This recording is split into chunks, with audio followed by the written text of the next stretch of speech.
Hey everyone, it's Harry from Hasper TV here, back with another match review video.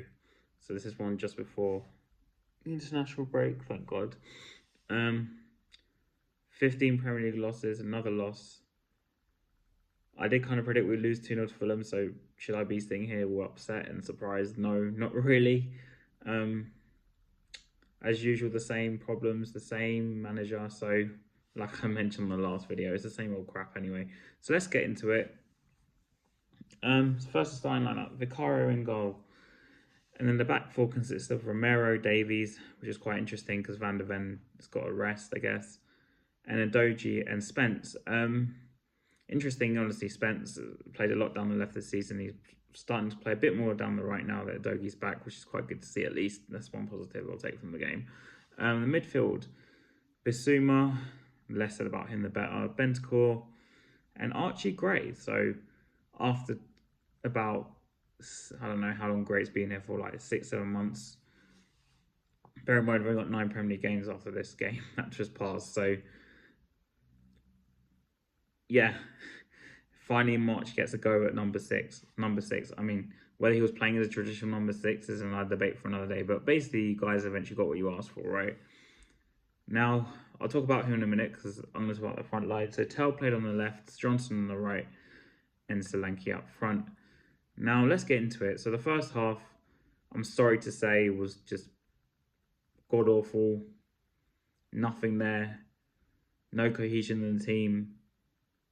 Poor. Pick out whatever word that's negative, I guess, and put it in there. But that's all I can describe it as. Fulham were just playing for us really easily. And just the same old. So in the second half, Sonny came on. And Bergwall came on, and Bissouma came off, which I'm happy about, and Johnson came off. So at least he did try to do something different. For now, just a caveat: this the formation didn't change. Tell went on to the right, who, apart from one instance this game, didn't really show me much as why we should sign him. Bergwall came in the midfield, who probably was one of our better players, but again, I'm just clutching at straws here because the performance again was so bad. And it just goes to show you this whole narrative that the players buy into Ange. Maybe they just like him as a man, but I don't think they rate his tactics because this is what it looks like to me. I thought it was just awful. We passed it more times back to the keeper than we do up front. Solanke in the second half had more chances. There's one he should have definitely scored. I don't know how he missed it.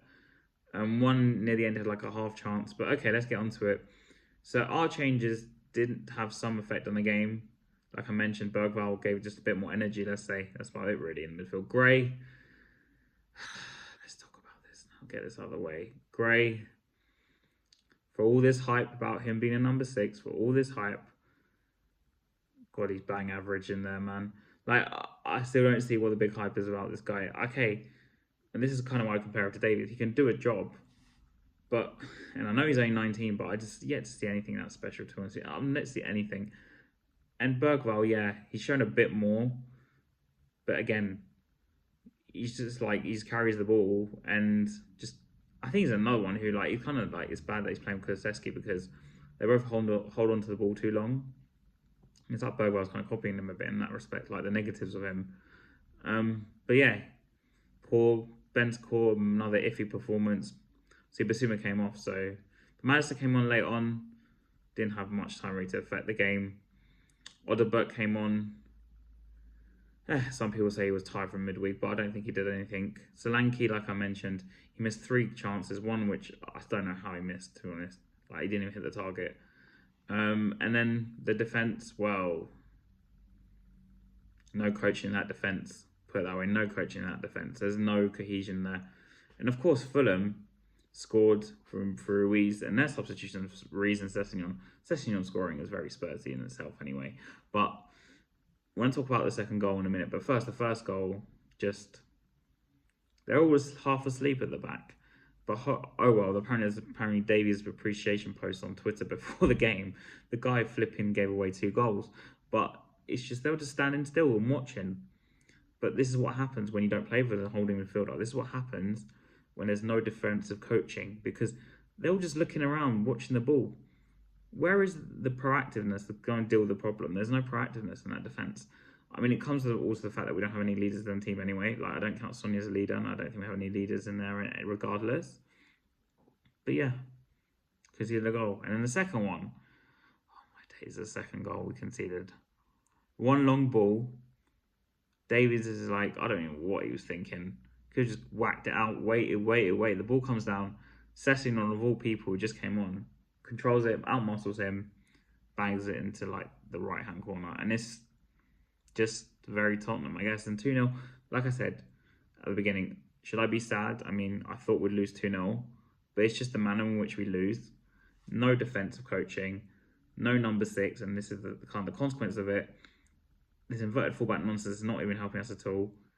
I mean, the players we have, yeah, they're not that great. I mean, Johnson got and Bassoon got taken off, they're not that great. But we're not playing to their strengths. They have some strength, we're not playing to their strengths. And the midfield is a massive problem, because like I mentioned again, we don't play with a holding midfielder, and this is the massive problem.